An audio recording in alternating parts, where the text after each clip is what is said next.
Hello everyone, welcome back to the channel. मैं हूं आपके साथ पंकज।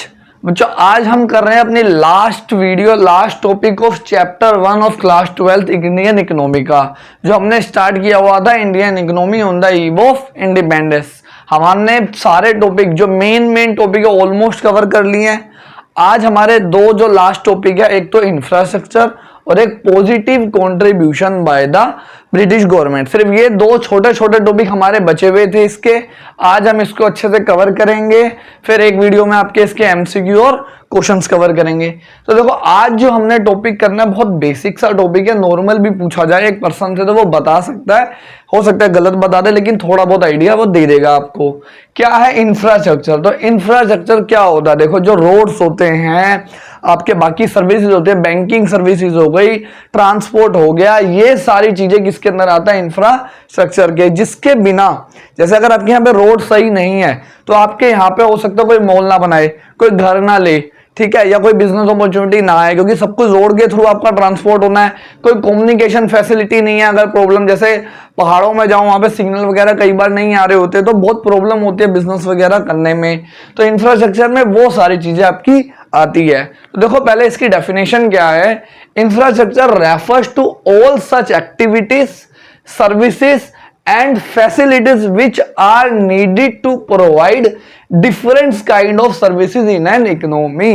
वो सारी चीजें, वो सारी सर्विसेज या फैसिलिटीज जिनके थ्रू जो हमें हेल्प करती हैं या जो जरूरी है बाकी जितने भी काइंड्स ऑफ सर्विसेज हैं उसे पूरा करने के लिए। मान लो मैंने कहीं से कुछ चीज मंगवाई, ऑनलाइन चीज मंगवाई, आज के टाइम का एग्जांपल लेते हैं, और मेरे यहाँ की रोड बहुत खराब है, टूटी फूटी है, ठीक है। अब वो चीज रास्ते में आते आते, अब रोड खराब थी, ट्रक में वो आ रही थी, इतनी सेफ्टी से नहीं आ रही थी, उन्हें क्या पता मेरे यहाँ के रोड खराब है, तो वो आते आते रास्ते में टूट गई।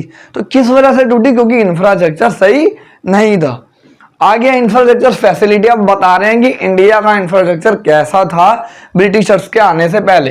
Indian facility during the British rule were very poor, बहुत खराब थे। ना ढंग की ट्रांसपोर्टेशन था, ना रोड से कुछ भी ऐसा नहीं था। बेसिकली लोगों के पास साइकिल ही हुआ करती थी।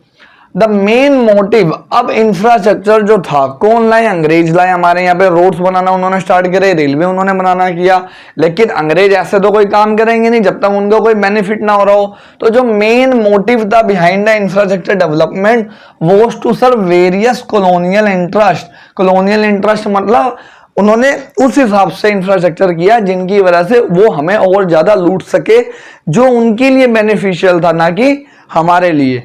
अब आगे क्या क्या है कि the state and the region की, एक तो कंडीशन क्या थी उस टाइम हमारे देश की, प्लस क्या रीजन थे। अगर रोड्स थे तो रोड्स क्यों बनाए गए, रेलवे क्यों बनाया गया? तो देखो, पहला है roads. There was remain always remain an acute shortage, हमेशा हमारे यहाँ पे रोड की कमियां थी। ऑल वेदर रोड्स, ऐसे रोड जो सर्व वेदर्स में, आपके बारिश के मौसम में, सर्दी के मौसम में अच्छे से हमें सर्विस दे सके। To reach out the rural area during rainy season, specially बात जो की गई है वहां रेनी सीजन की बात गई है। अब देखो, सड़क नहीं होगी तो मतलब मिट्टी होगी, वहां पे बारिश आएगी तो कितना कीचड़ वगैरह हो जाएगा, जिसमें आपका साइकिल तो वैसे ही चलना मुश्किल था। तो अगर रूरल एरिया तक पहुंचना था तो वहां पे पहुंचने के लिए हमारे पास बिल्कुल भी रोड्स नहीं थे। The roads that were build, जो रोड अंग्रेजों ने बनाए, primary serve the interest of mobilising the army. किस लिए बनाए? एक तो उनकी आर्मी एक जगह से दूसरी जगह जा सके easily, and shifting raw material, ताकि हमने पहले पढ़ा था कि अंग्रेज हमारे यहाँ से रॉ मटेरियल लेके जाते थे अपने वहां। तो अब जो रॉ मटेरियल वो लेके जाएंगे उसके लिए सड़क तो होनी चाहिए ना, वरना वो पता चल रहा है कि भैया एक एक महीने में सामान पहुंच रहा है, फिर तो उसका जो बेनिफिट है वो मिल ही नहीं पाएगा। इसके बाद है बेटा रेलवे, और वेरी वेरी इंपॉर्टेंट, सबसे इंपॉर्टेंट रेलवे ही है जो उन्होंने हमें दिया। इसको आप अभी पढ़ेंगे, पॉजिटिव कंट्रीब्यूशन, ये वहां भी आएगा। Railway was introduce by the British rule in 1850। याद रखना, ये डेट याद रखनी है आपने कि तो रेलवे इंट्रोड्यूस की गई थी, वो कब की गई थी? 1850 में। ये इंट्रोडक्शन की रेल है, लेकिन जो फर्स्ट ट्रेन चली थी वो चली थी 1853 में। दोनों में कंफ्यूज मत होना, इंट्रोड्यूस यहां की गई लेकिन फर्स्ट ट्रेन को चलने में 3 साल हमें लग गए। It increase the commercialisation of Indian agriculture. एक तो जो इंडियन एग्रीकल्चर था उसका कमर्शियलाइजेशन होने लग गया। मान लो मैं ऐसी चीज उगा रहा हूं जो इंडस्ट्री में यूज होनी है, मेरे गांव में वो चीज उग रही है, लेकिन जो इंडस्ट्री है वो गांव से बाहर है, तो वहां तक सामान को पहुंचाने में रेलवे बहुत ज्यादा हेल्प करता था। साथ में and also promote the foreign trade. अगर मेरे को फॉरेन ट्रेड एक्सपोर्ट वगैरह करना है, एक जगह से दूसरी जगह दूसरे देशों में सामान पहुंचाना था, तो वहां पे भी रेलवे बहुत हमें काम आने लगा था, क्योंकि ये बहुत फास्ट सर्विस होती थी। लेकिन मेन जो रीजन थे जो अंग्रेजों ने हमसे छुपाए, जिन रीजन की वजह से उन्होंने बनाए, वो 3 रीजन थे बेटा। To earn profit through foreign trade. Foreign trade हम ऑलरेडी पढ़ चुके हैं कि उन्होंने इंडिया को एज एक्सपोर्टर बना लिया था और फिनिश्ड गुड्स इंडिया में लाते थे। अब इंडियन में जो फिनिश्ड गुड्स वो लाते थे वो रेलवे की हेल्प से ही लाते थे, ताकि जल्दी सामान यहाँ पहुंच सके, इजिली पहुंच सके और कम से कम कॉस्ट में जाए। नेक्स्ट है to have efficient effective control and administration over India. ताकि इंडिया में, अब इंडिया इतना बड़ा था, भारत हमारा इतना बड़ा था, ये पाकिस्तान बांग्लादेश हमारे सारे हमारे हिस्से थे, तो एक जगह से दूसरी जगह अगर अंग्रेजों को आर्मी भेजनी है, अगर गाड़ियों से भेजेंगे, साइकिलों से भेजेंगे तो बहुत टाइम लगेगा। तो रेलवे से ये क्या करते थे, हमारे देश को कंट्रोल करने के लिए रेलवे का यूज करते थे अपने आर्म्स वगैरह को पहुंचाने में, अपने लोगों को पहचाने में, उसमें ये मदद करती थी रेलवे। और लास्ट है to make investment of British fund. जो अंग्रेजों के फंड थे उनको कहीं ना कहीं इन्वेस्ट करना था, तो रेलवे एक तरह से उन्होंने ढूंढा कि रेलवे में इन्वेस्ट करते हैं, प्लस एक जगह से दूसरी जगह अगर कहीं और भी इन्वेस्टमेंट हो रही है, कोई बिल्डिंग बना रहे हैं, कोई भी चीज बना रहे हैं, तो रॉ मटेरियल वहां पहुंचाना है, वरना जो आपकी इन्वेस्टमेंट है वो खराब हो जाएगी। तो उसमें भी किसका यूज करते थे, रेलवे में। नेक्स्ट जाते हैं एयर एंड वाटर ट्रांसपोर्ट। अब ये जो एयर एंड वाटर ट्रांसपोर्ट था ये अंग्रेजों ने बनाया तो था, लेकिन ये इतना सक्सेसफुल नहीं हुआ, इसको बनाने में बहुत खर्चा आया और जो बेनिफिट मिल रहे थे वो रेलवे के अकॉर्डिंग बहुत कम थे। तो क्या लिखा हुआ है, inland waterways prove to be uneconomical. Uneconomical मतलब महंगा बना। As in the case of यह coast canal on the Orissa. Orissa में इन्होंने एक जगह बनाई थी जहां पे शिप वगैरह आ सकते थे, तो वो इन्होंने जो बनाई वो बहुत ह्यूज कॉस्ट में बनी। This coast was built as a huge cost but it fails to compete with the railway and finally abandoned. मतलब उसे बंद कर दिया गया। इन्होंने बनाई, उड़ीसा में एक जगह बनाई जहां से इनके ब्रिटिशर्स के शिप वगैरह सीधा आएंगे, लेकिन उसको चलाने की जो कॉस्ट थी वो क्या होता था, उसे बार बार रिपेयर करना पड़ता था, तो जिसकी वजह से उसका इतना बेनिफिट नहीं मिल रहा था जितना उसको चलाने का खर्चा आ रहा था, इसलिए उन्होंने इसको बंद ही कर दिया। लास्ट है बेटा कम्युनिकेशन। कम्युनिकेशन मतलब एक दूसरे को संदेश पहुंचाना, मैसेज वगैरह पहुंचाना। आजकल तो मोबाइल है, पहले तो इतना नहीं था। तो अंग्रेजों ने एक चीज चालू की थी, इलेक्ट्रिक टेलीग्राफ। पहले चलते थे इलेक्ट्रिकल टेलीग्राफ, लेकिन ये भी इन्होंने सिर्फ अपने लिए करे और बहुत पैसा लगाया ताकि एडमिनिस्ट्रेशन फॉलो हो सके और लॉ एंड ऑर्डर मेंटेन हो सके। ये गरीब लोग इसे यूज ही नहीं कर सकते थे क्योंकि इसकी कॉस्ट यूज करने की बहुत ज्यादा रहती थी वहां पे। ये हो गया बेटा इंफ्रास्ट्रक्चर का टॉपिक। अब लास्ट एंड फाइनल टॉपिक कि अंग्रेजों का पॉजिटिव कंट्रीब्यूशन क्या था हमारे देश के लिए। तो देखो बेटा क्या था positive contribution of British government की, क्या उन्होंने हमारे लिए अच्छा करा या जो भी उन्होंने उस टाइम करा और बाद में वो हमारे लिए अच्छे के रूप में चेंज हो गया, पॉजिटिवली चेंज हो गया। तो सबसे पहला है बेटा बेटर मीन्स ऑफ ट्रांसपोर्टेशन। जैसा कि अभी हमने पढ़ा कि उन्होंने रोड्स बनाए, रेलवेज बनाए, तो जिसकी वजह से हमारे लिए नई नई अपॉर्चुनिटी आई। अगर हमें रेलवे नहीं मिली होती तो सोचो आज रेलवे की वजह से, एक तो रेलवे पूरे वर्ल्ड का, इंडियन रेलवे पूरे वर्ल्ड का सबसे बड़ा लार्जेस्ट है, प्लस अब कितने लोगों को जॉब्स मिलती है, कितना हमारा सामान आता है जाता है, ट्रांसपोर्टेशन होता है, बिजनेस चलते हैं, तो वो हमारे लिए कितनी प्रॉब्लम होती।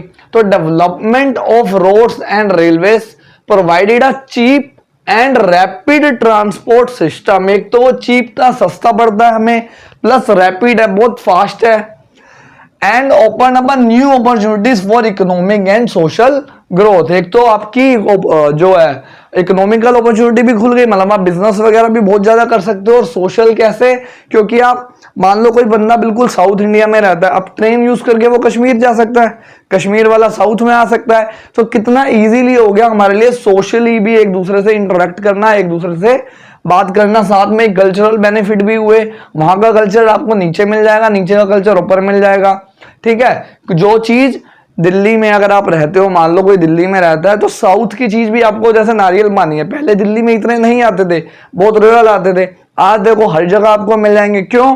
क्योंकि रेलवे की वजह से वो एक दिन में ही हमारे पास ट्रांसपोर्ट आ सकता है, रोड्स की वजह से।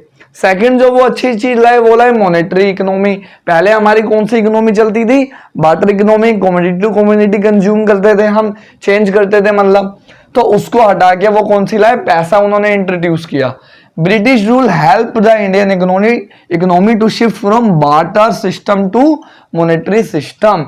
बार्टर सिस्टम आप सबने मैक्रो में पढ़ा है कि कितनी प्रॉब्लम होती थी उसमें, लेकिन मॉनेटरी सिस्टम के आने वजह से वो सारी प्रॉब्लम दूर हो गई।